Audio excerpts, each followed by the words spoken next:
Assalamualaikum dan salam sejahtera. Bersama dengan saya Luqman Haris dalam Buletin Awal ini. Terus saja ke sidang media oleh Ahli Parlimen Pembangkang difahamkan berkenaan dengan isu Ketua Pesuruhjaya Suruhanjaya Pencegahan Rasuah Malaysia. Kita terus saja. Ahli Parlimen Keadilan dan MP-MP daripada Keadilan boleh tambah, dan lepas tu kita ada question and answer lah. Okey, silakan. Okey, terima kasih kepada YB Maria Chin Abdullah, Ahli Parlimen Petaling Jaya, ya, menjemput saya menyampaikan kandungan kenyataan bersama ini yang ditandatangan oleh 8 Ahli Parlimen Keadilan yang hadir, saya dengan Maria Chin, dengan Syed Ibrahim, dengan YB Sim, dengan YB Hassan Abdul Karim, Ahli Parlimen Pasir Gudang, ya. Dan YB Mazli Malik daripada Simpang Renggam tidak dapat hadir. Juga saudara YB Fahmi Fadil, Lembah Pantai, dan juga YB Nur Iza, ya, Permatang Pau. Baik. YB Bakir ada bersama dengan kita. Terima kasih. Saya minta maaf, ya. Boleh kita minta media mutekan mikrofon mereka untuk tempoh kita bentangkan, lepas tu kita buka bila kita bincang, ya, bila kita tanya soalan.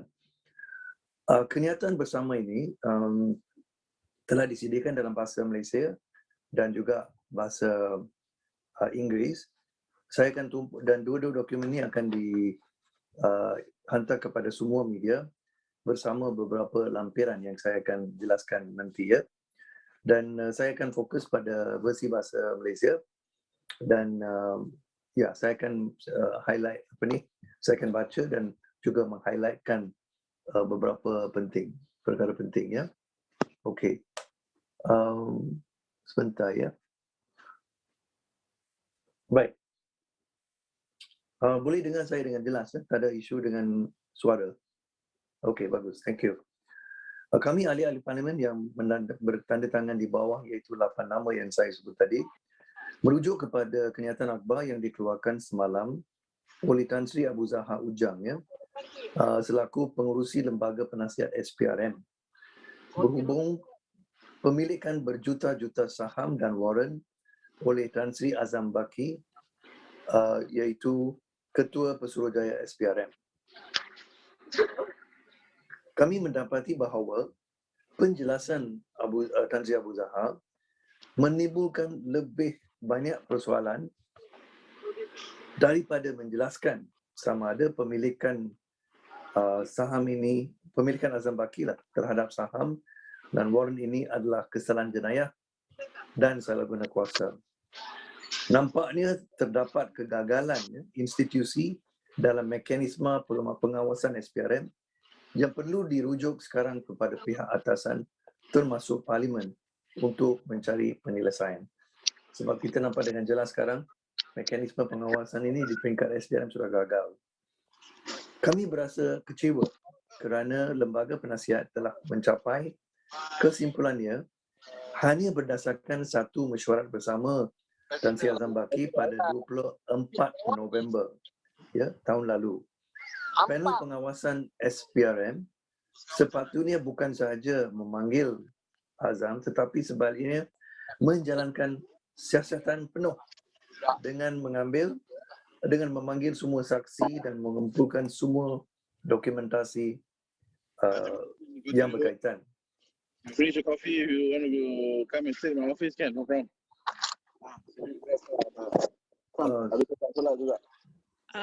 Sorry, can we actually mute your mic? And can Navin not display the Facebook? Thank you. Ya.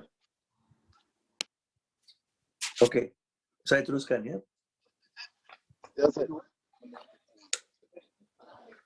Saya teruskan. Boleh dengar saya? Yeah, can hear you. Okey, thank you. Baik.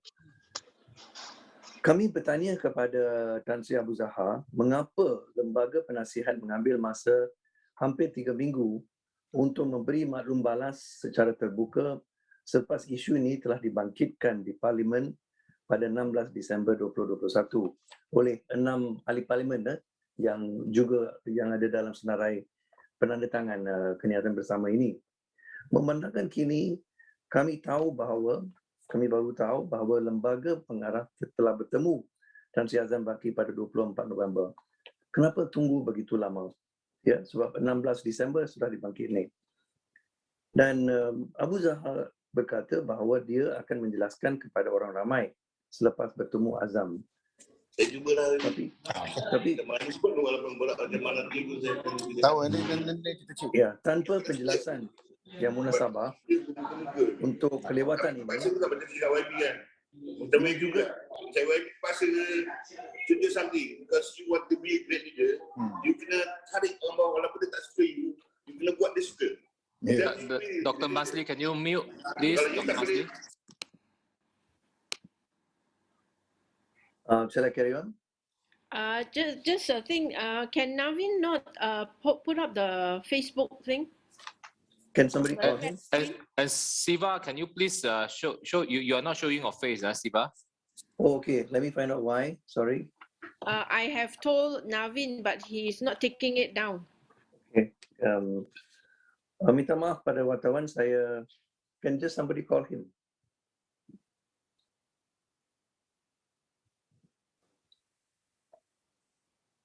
Just 1 minute. Siva, we also haven't seen your face. Your camera. Some problem. I am trying to figure out. I got it. Navin, please, you are interfering with the thing, and I need to see my face on the. Okay. Hello, everyone. You can Sorry, see my face. Okay, hi, Fami. I'm having some problems on the. Hold on. Okay, great. I think you can see me now. Okay. Okay, great. Welcome. Minta maaf pada para wartawan atas kegangguan teknikal itu, dan saya teruskan dengan kenyataan bersama ini. Jadi kita kecewa, tadi saya mengatakan kita kecewa dengan kelambatan penjelasan daripada SPRM ataupun daripada lembaga penasihat SPRM, dan kelambatan ini pun tiada penjelasan. So tanpa penjelasan yang munasabah untuk kelewatan itu juga telah menjejaskan kredibiliti malu balas lembaga pengarah.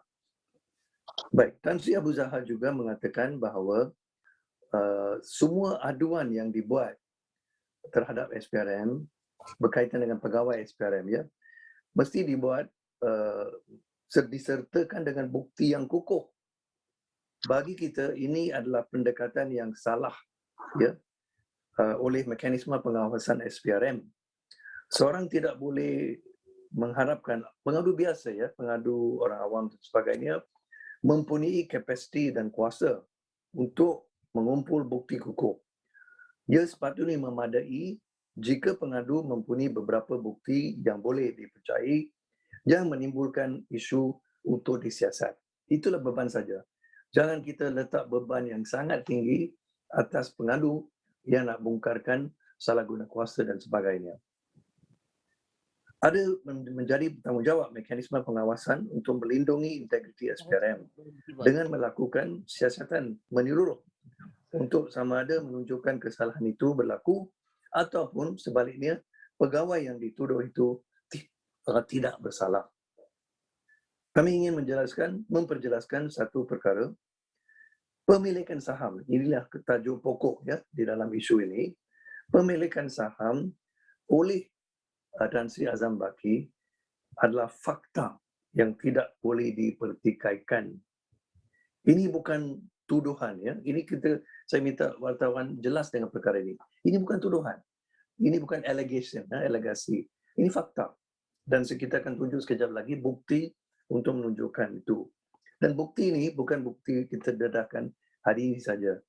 Dalam sidang akhbar kita di Parlimen pada 16 Disember, pihak ahli Parlimen, kami telah mendedahkan bukti ini kepada media pada tarikh itu dalam bentuk laporan tahunan syarikat-syarikat terserai yang menunjukkan dengan jelas pemilikan saham ini dan warrant oleh Tan Sri Azam Baki dan juga adiknya bernama Nasir Baki, ya. Baik. So, oleh itu, satu-satunya isu ialah bagaimana Azam menjelaskan kepemilikannya. Dan inilah isu pokok dalam kes ini. Tan Sri Abu Zahar berkata bahawa lembaga pengarah menerima penjelasan Azam bahawa dia memegang semua saham dan warren untuk untuk adiknya Nasir, ya, Nasir Baki. Baik, boleh saya minta share screen yang rumusan the shareholding, ya, the summary of the shareholding, supaya saya boleh jelaskan pada media supaya kita fahamlah apakah pemilikan yang kita maksudkan ini. Baik. Isu ini inilah adalah rumusan. Kita boleh melihat ini yang dimiliki oleh Azam dan juga ada yang dimiliki oleh Nasir Baki. Ini ada 2 tahun yang relevan. Satu ialah April 2015 dan satu lagi tarikh ialah March 2016. Pada 2015, Azam memiliki dalam syarikat tersenarai Gates Global Berhad saham 1.93 juta saham. Itu jelas, boleh dilihat di kiri. Dan itulah situasi di 2015 yang disebut oleh Tan Sri Abu Zahar dalam kenyataan beliau semalam. Sekarang kita alih kepada 2016. Apa beza dalam keadaan itu 1 tahun lepas itu? 2016 kita melihat pemegangan saham oleh Azam sudah kurang. Lebih kurang 1 juta, dipegang sekarang 1.029 juta saham. Pada masa yang sama, dia sudah beli 2.156 juta warren di dalam syarikat tersenarai yang lain bernama Excel Force MSC Berhad. Itulah kedudukan pada 2016.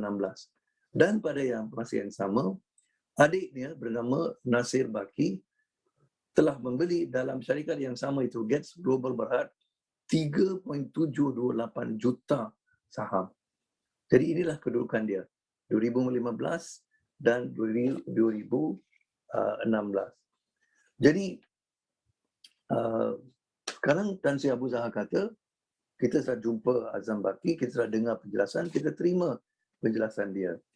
Dan kita nak tanya kepada Tan Sri Abu Zahar, adakah lembaga pengarah melihat dokumentasi pergerakan wang daripada Nasir kepada Azam? Sebab versi Azam ialah, saya terima duit daripada adik saya dan saya beli saham, saya pegang atas namanya, atas nama dia. Maksudnya saham ini bukan milik saya, sebenarnya dia milik Nasir. Jadi untuk saya tidak ada apa-apa yang salah yang saya buat dan sebagainya. Jadi kita tanya pada Tan Sri Abu Zahar, ada lihat dokumentasi ini ke? Bila ia berlaku? Bila duit dibagi oleh Nasir Baki kepada Azam Baki? Adakah melalui pindahan wang atau bank draft atau cek? Mengapa lembaga pengarah tidak berjumpa Nasir untuk mengesahkan transaksi wang tersebut dan cuma just menerima penjelasan itu daripada Azam Baki? Jadi, dan apa yang berlaku pada juga kita tanya soalan kepada Tan Sri Abu Zahar. 1 tahun lepas itu, di 2016, adakah Azam Baki menerima dividen daripada saham ini? Apa jadi dengan dividen itu?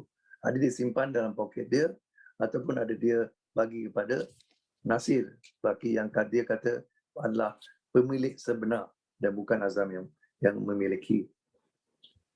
Dan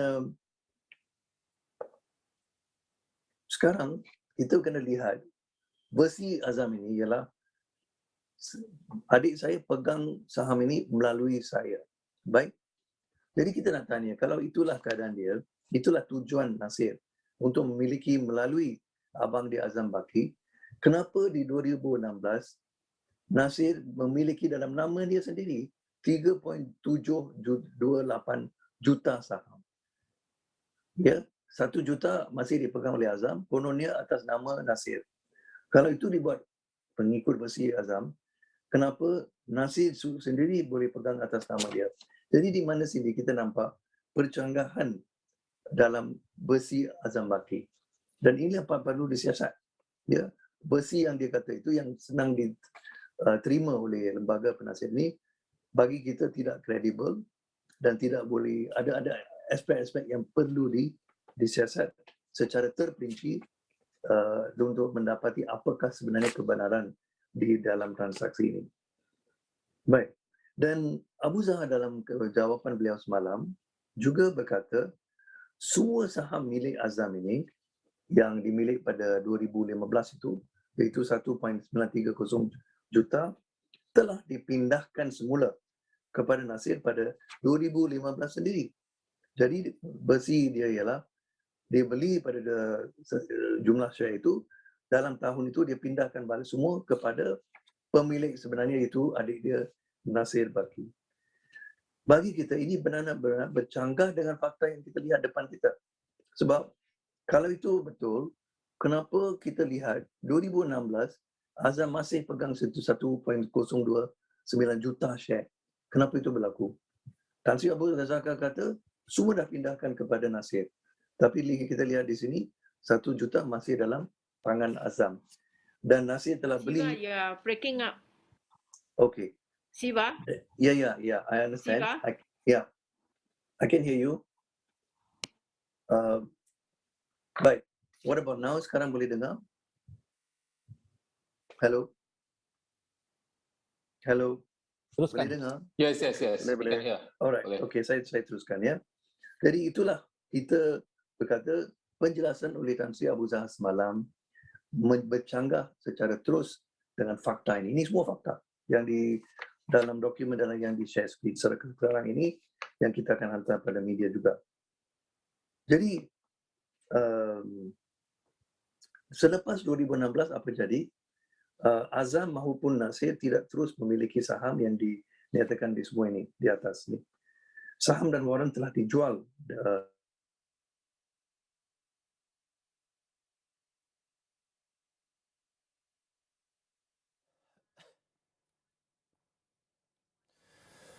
Baik, itu tadi sidang media oleh beberapa orang ahli parlimen pembangkang berkenaan dengan isu Ketua Pesuruhjaya SPRM Tan Sri Azam Baki yang mempunyai sedikit masalah teknikal dari mula dan kita nak lihat di situ terputus siarannya, tidak pasti mengapa.